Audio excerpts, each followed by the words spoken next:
తెలిసి first time ఇద్దరికి రాని ఒక భాషలో సినిమా చేస్తున్నాం అనేది ఒక shared experience. So that bond is always special, అంతే కదా. అండ్ ప్లస్ వ్యక్తిగతంగా కొందరితో మనం కనెక్ట్ అవుతుంటాం. సో అది అంటే మీరు మీ బర్త్డేగా ఆమె మీకు విషెస్ చెప్పే విధానం కానీ తన బర్త్డేకి మీరు విషెస్ చెప్పే విధానం కానీ చూస్తే అంటే ఆ క్లోజ్నెస్, సన్నిహితత్వం అనేది absolutely sir one of the most important friendships in my life. Like I said it's 15 years 16 year friendship now. So needless to say, through this journey, through our careers, we've always been an emotional support system for each other. Okay. తనకేమైనా సరే నాకేమైనా సరే మా ఇద్దరికి తెలుసు ఏం జరుగుతుందో, ఒకరొకరి లైఫ్లో ఏం జరుగుతుందో తెలుసు. We've always been there for each other. So అది it's that LKG classmate friendship అనేది సినిమా పరంగా it's very very special. So అది ఎప్పటికీ మారదు. అదే అంటే తను సమంతకు సంబంధించి ఒక సర్కిల్ ఉంది ఒకటి. తను ఏదైతే లైఫ్లో రియల్ లైఫ్లో ఫేస్ చేసిందో ప్రాబ్లమ్స్, దానికి తోడు ఇదేదైతే ఈ మెడికల్ ఇష్యూ తనకి ఏదైతే ఉందో ఆటో ఇమ్యూన్ సిండ్రోమ్, సో ఆ టైంలో ఆమెకి బాగా మోరల్ సపోర్ట్ ఇచ్చిన వ్యక్తుల్లో రాహుల్ రవీంద్రన్, చిన్మయి కూడా ఉన్నారు అని నేను వింటూ ఉంటాను. Okay, right right right.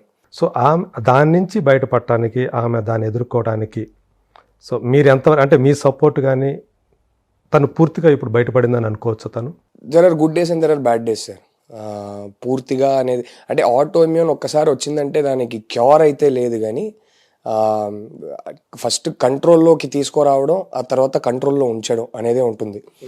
అంటే యాక్చువల్గా అది ఎందుకు వస్తుంది అనేది కూడా మనకి కరెక్ట్ రీజన్ ఉంది. రకరకాల ట్రిగర్స్ ఉంటాయి సార్. బట్ కోవిడ్ తర్వాత చాలా మందికి అది ఒక కోవిడ్ సైడ్ ఎఫెక్ట్ అన్నట్టు చెప్తున్నారు. అంటే కోవిడ్ ఒక పాండమిక్ అంటే కోవిడ్ తర్వాత వచ్చిన ఒక silent pandemic auto immune pandemic. నా ఫ్రెండ్ సర్కిల్లోనే సామే కాదు 2-3 ఉన్నారు. అందరికీ వేరే వేరే టైప్ ఆటో ఇమ్యూన్, కొందరికి చాలా సీరియస్ ఆటో ఇమ్యూన్ కండిషన్స్, కొందరికి అంటే ఇంకో ఫ్రెండ్ ఉన్నాడు వాడికి సడన్గా జస్ట్ ఒక్క స్పాట్లో జుట్టు మొత్తం పోయింది, జస్ట్ ఒక్క స్పాట్ లో. సో రకరకాల autoimmune conditions flare up అవుతున్నాయి కోవిడ్ తర్వాత. అది వచ్చేస్తుందా జస్ట్ ఒక్క పర్టికులర్ స్పాట్ లో అదర్ ఫ్రెండ్ ఆఫ్ మైన్ రాలిపోతుంది అనమాట. అవును అవును. అంటే బేసిక్లీ కోవిడ్ వల్ల అది జరగలేదు, కానీ కోవిడ్ వల్ల ఆటో ఇమ్యూన్ ట్రిగర్ అయింది. ఆటో ఇమ్యూన్ ట్రిగర్ అవ్వడం వల్ల అది జరిగింది. సో రకరకాల ఆటో ఇమ్యూన్ అంటే autoimmune is no silent pandemic sir. అది దట్స్ ద ప్రాబ్లమ్. శాంది ఒక రకమైన చాలా కాంప్లికేటెడ్, నా ఇంకో ఫ్రెండ్ ఉన్నాడు వాడికి కూడా చాలా complicated. So she's much better now, she's healthy now, and she is such a strong girl sir. అంటే ఎంత మానసికంగా ఎంత వీక్ కనిపించినా సరే, ఏదైనా సరే షీ విల్ ఆల్వేస్ డూ. చేయాల్సింది ఎప్పుడు చేసేస్తుంది. ట్రీట్మెంట్ తీసుకోవాలంటే రెగ్యులర్గా డిసిప్లిన్డ్గా ట్రీట్మెంట్ తీసుకోవడం, కానీ ఆ ట్రీట్మెంట్ తీసుకుంటూ అది బెటర్ అవుతున్న ప్రాసెస్లో ఎక్కడ తన వర్కౌట్స్ వదలకుండా ఎంతవరకు కుదురుతుందో అంతవరకు చేసింది. సో షీజ్ అంటే నాకు చిన్నప్పటి నుంచి అంటే we were kids when we met and became friends, and we've sort of gone through adulthood together. And I think the one thing that has not changed in her life is her sense of discipline. అది నాకు కూడా కొంచెం ఉంటే బాగుండేది, కానీ in years ఫ్రెండ్షిప్లో అది మాత్రం నేను నేర్చుకోలేకపోయి. అంటే నాకు నచ్చిన కొన్ని విషయాల్లో నాకు డిసిప్లిన్ ఉంటుంది, బట్ ఆ సెల్ఫ్ కేర్ అనేది ఉంది కదా, ఆ సెల్ఫ్ కేర్ విషయంలో నాకు పెద్ద డిసిప్లిన్ ఉండదు. ఇప్పుడు ఫర్ ఎగ్జాంపుల్ నేను ఒక స్క్రిప్ట్ రాస్తున్నానంటే చాలా డిసిప్లిన్డ్గా రాస్తా, ఇంకే డిస్ట్రాక్షన్స్ లేకుండా. ఒక్కసారి కూర్చున్నానంటే అది ఫినిష్ అయ్యేదాకా అసలు అటు ఇటు కదలను. అలాంటి విషయాల్లో నాకు నచ్చిన విషయాల్లో నాకు డిసిప్లిన్ ఉంటుంది. బట్ ఈ వర్కౌట్ అనేది అంటే కొందరు నచ్చి చేస్తారు, కానీ నాకు అలాంటి విషయాల్లో అబ్బా ఆ అమ్మాయికి ఉన్న డిసిప్లిన్ అసలు వేరే లెవెల్ అది. అయ్యో. సో అయ్యా లక్కీలీ షీఈ్ ఎ ఫైటర్. ఏది ఉన్నా ఎట్లా ఉన్నా కానీ ఆ మెడికల్ ఇష్యూ ఉన్నప్పుడు కూడా తను చేస్తూ వచ్చేదే సార్. అస్సలు వర్కౌట్ కానీ అంటే ఎవరు ఏం చెప్పినా she's trying alternate therapies and treatments and things like that. So ఎవరు ఏం చెప్పినా సిన్సియర్గా కరెక్ట్ టైంకి ఏది తీసుకోవాలో, ఏం ఎక్సర్సైజెస్ చేయాలో, ఏం చేయాలో అంతా చేస్తుంది. So I think one thing all of us friends we always knew was that she will somehow get over it, she will somehow beat it అనేది ఒకటి ఉండింది. అది ఎంత వీక్ ఫీల్ అయినా, ఎప్పుడైనా మరీ వీక్ ఫీల్ అయిందంటే మేమందరం ఉన్నాంగా. సో బ్యాడ్ థింగ్ ఏంటంటే తను అలా సఫర్ అవుతున్నప్పుడు దాంతో ఒక పక్క పర్సనల్ లైఫ్లో ప్రాబ్లమ్స్, ఇంకో పక్క ఈ మెడికల్, ఇది ఎప్పుడైతే తను ఈ సమస్యతోటి తను బాధపడుతున్నానని చెప్పిందో నిజానికి ఆమె మీద ఒక రకమైన సింపతి కలగాలి. యాక్చువల్గా అందరూ సపోర్ట్ చేయాలి, మోరల్గా సపోర్ట్ చేయాలి. కానీ సోషల్ మీడియాలో పని కట్టుకొని కొంతమంది ఆమె మీద అంతా ఇంకా కొంగ తీసేటట్టు ఆమెను ఇంకా ఇచ్చేయాలి, బాధ పెట్టాలన్నట్టుగా ఆ ట్రోల్స్ అనేవి రావటం, దాన్ని ఆమె ఎలా తట్టుకుంది? నాకు అర్థం కాదు సార్ అది. అంటే కైండ్నెస్ అనేది ఇట్స్ అ బేసిక్. మనం కైండ్గా లేకపోయినా పర్లేదు, అన్కైండ్గా ఉంటే చాలు కదా. అదేమో అది అంటే అది అంతే. కొందరు సోషల్ మీడియాలో ఓకే యాక్సెస్ ఉంది కదా, ఎవరినైనా ట్యాగ్ చేసి ఏదైనా చెప్పొచ్చు కదా అని చెప్పేస్తారు. అది మరి అదేదో ఆమె ఏదో సింపతి పొందడం కోసమే ఇదన్నీ పెడుతుంది, ఇవన్నీ చెప్తుంది అని చెప్పేసి అలా ట్రోల్ చేయటం. 7, 8, 9 monthsకి అసలు ఏది పోస్ట్ చేయలేదు, అసలు బయటికి రావట్లేదు తను. అవును, తను ఏం డీల్ చేయాలో తన పాపం ఒంటరిగా తనే డీల్ చేసింది. కానీ ఫైనల్లీ ఒక శాకుంతలం రిలీజ్కి వచ్చినప్పుడు, లేకపోతే యశోద రిలీజ్కి వచ్చినప్పుడు అప్పుడు బయటికి రావాల్సిందే, తప్పదు. అండ్ ఎక్కడో తన నమ్మి ప్రొడ్యూసర్స్ డబ్బులు పెట్టారు, దీన్ని నేను ప్రమోట్ చేయాలి అని చెప్పి బయటికి వచ్చింది. బయటికి వచ్చి ఫైనలీ ఇప్పుడు ఒకరి ఇంటర్వ్యూలో ఏదైనా ఒకటి అడిగితే అది మరి ఇంకేం జవాబు ఇవ్వాలి? అవును, ఉన్నది ఉన్నట్టే కదా చెప్పాలి. సో అది ఏమో దాన్ని మళ్ళీ ట్రోల్ చేయడం అది నాకు అర్థం కాదు. And it's something very sad. It's obviously she's one of the biggest heroines and she's one of our biggest stars కాబట్టి ఎక్కువ ట్రోలింగ్ చేస్తారు. బట్ అది ఐ థింక్ ఎవ్రీబడి వాళ్ళ లెవెల్లో అందరికీ trolling is okay sir. Like sometimes when I get trolled I have fun. I mean it's you laugh at it. But ఒక line దాటితే అది ట్రోలింగ్ అని కూడా కాదు, అది just becomes personal attacks after point, becomes character assassination after point. And that is sad. I don't know what to say. It is difficult for anybody. It is very, very difficult for anybody. అంటే ఆ psychology వాళ్ళు చెప్పే ఆ మాట కన్నా I think what hurts the most is మీరెవరో నాకు తెలీదు, నేను మిమ్మల్ని పర్సనల్గా మీకు ఏ మోసం చేయలేదు, మిమ్మల్ని ఏ విధంగా నేను అఫెక్ట్ చేయలేదు, నా మీద మీకు ఇంత హేట్ ఎందుకు అనేది దాన్ని ప్రాసెస్ చేయడం అనేది ఈజీ కాదు sir. What did I do to you, why are you being so cruel అనేది I think that is the most difficult thing for people to get over. But it's okay. I mean it's part and parcel of the job I guess. అది ఇప్పుడు end of the day all of us artists, writers, directors, all of us, end of the day ఇదంతా పక్కన పెడితే we are very blessed that we are in a profession we love. We are very blessed that మా life long మేము చేసుకునే పని మాకు నచ్చిన పని, అది ప్రేమతో చేస్తున్నాం. సో అది చూసుకుంటే ఇదంతా ఓకేలే, చూసుకుందాం అనిపిస్తుంది. So these are side effects of the job. But we're blessed end of the day. So వాళ్ళ లెవెల్లో everybody is blessed. Success failure ఇదంతా పక్కన పెడితే I think the biggest success is that నచ్చిన పని చేస్తున్నాం. అవును. సో యా అది అప్పుడప్పుడు గుర్తు చేసుకుంటూ ఇదంతా ఇగ్నోర్ చేయడమే. శామ్ తోటి మీరు మీ ఫస్ట్ ఫిల్మ్ తర్వాత మళ్ళీ యూటర్న్ అయినా చేయటం? అవునవును, చాలా మళ్ళీ ఆల్మోస్ట్ 10 years తర్వాత మళ్ళీ చేసాం. గుర్తు చేసుకున్నారా ఆ రోజులు? గుర్తు చేసుకున్నారా చేసేటప్పుడు? అప్పుడు అంటే సెట్స్ మీద ఆల్మోస్ట్ అది దట్ అయితే felt like a full circle. But అంటే 10 yearsగా అసలు మాట్లాడుకోలేదు. 10 years తర్వాత కలుస్తున్నామంటే వేరేలా ఉండేది. రెగ్యులర్గా కలుస్తూ ఉంటాం, రెగ్యులర్గా మాట్లాడుతూ ఉంటాం కాబట్టి కొత్తగా ఏమీ అనిపించలేదు. So but I think for me the most the biggest take away was that 10 years తర్వాత తనతో యాక్టింగ్ చేస్తున్నప్పుడు తన గ్రోత్ చూసా. అది చూసి అసలు ఆ శామ్కి అసలు జమీన్ ఆస్మాన్ ఫరక్ ఉందనిపించింది. That I felt very proud that ఆ growth as an actor. I was like wow, ఆ పర్ఫార్మర్కి ఇప్పుడు సంబంధమే లేదు అనిపించింది. So I think that again she works very hard on improving her self all the time. అవును.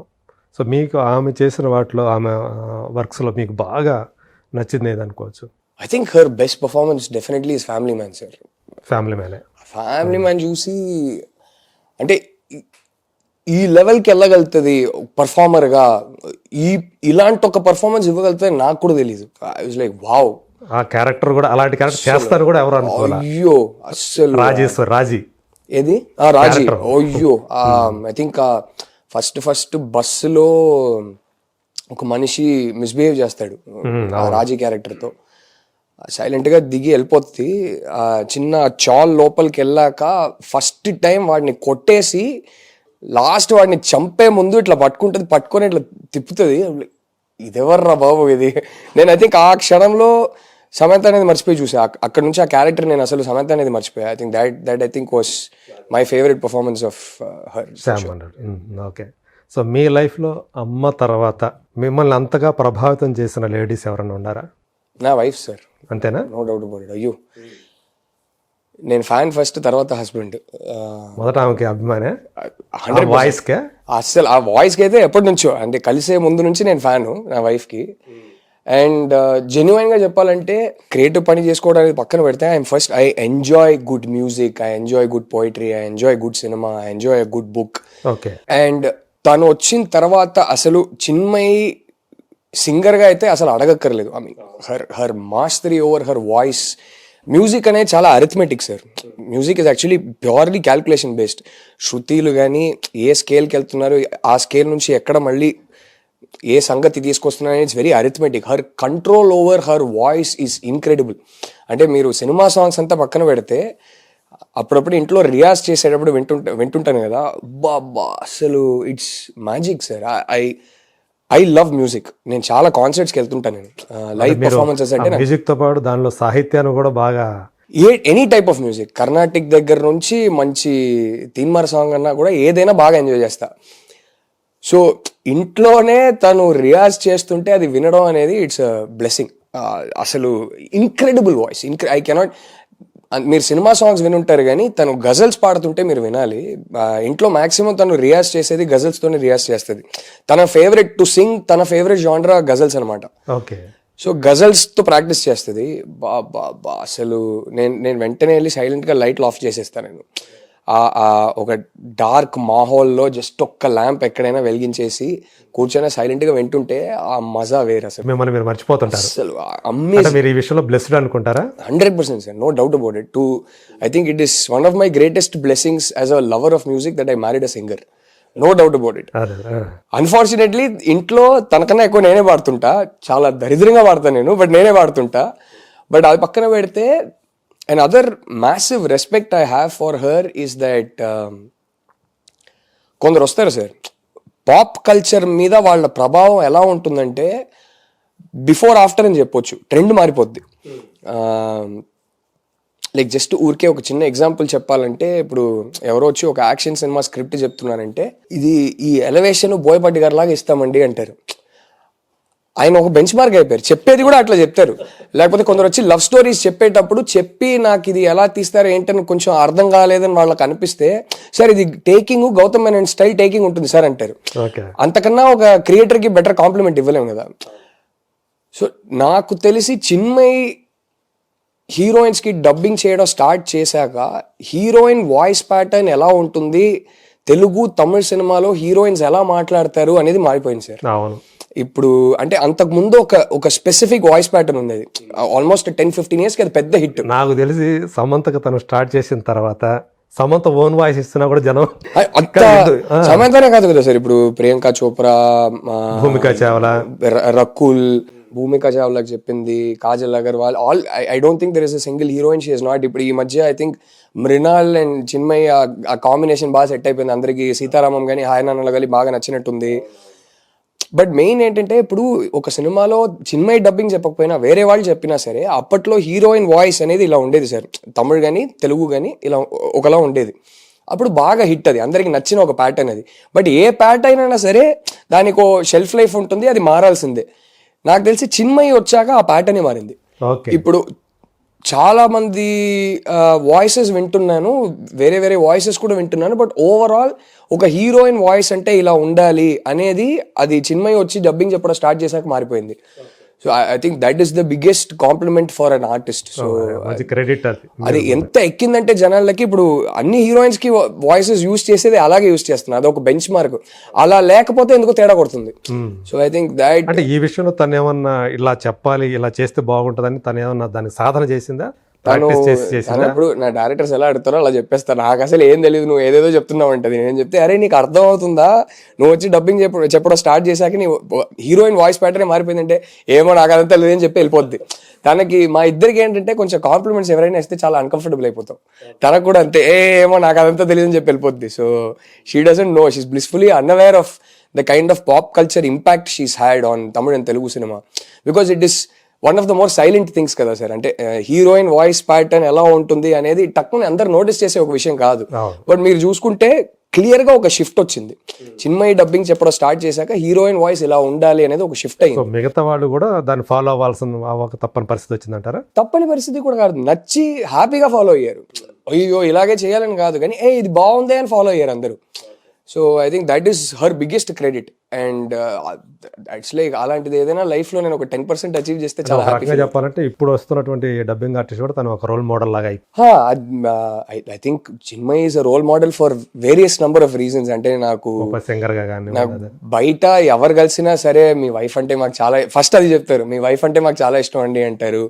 అండ్ ఎస్పెషలీ యంగర్ గర్ల్స్ ఎవరైతే ఉన్నారో మాకు చిన్మయి గారు అంటే మేము ఫాలో అవుతామండి, ఆవిడ చెప్పేది అదంతా మాకు చాలా ఇష్టం అండి అని చాలా మంది చెప్తుంటారు. So she's role model. అంటే అన్ని రకాలుగా అబ్సల్యూట్లీ ఐ గెట్ వ్యక్తిగతంగా especially just I'm married to a very very brave person sir. I'm married to a very courageous person. నాకు కొన్నిసార్లు భయం వేస్తుంది ఇంత గెలకాల, అరే ఏంటమ్మా అదే అంట, కానీ తనకి ఏమో తను ఎక్కువ ఆలోచించదు. She keeps it very simple. ఏదైనా ఒకటి తప్పని అనిపిస్తే The tourism industry has been flourishing in the past few years. There is a huge demand for tour operators, forex managers and hospitality partners. I am sure I would fit right into this path. I would like to learn from the best. Sun International, Hyderabad, Visakhapatnam.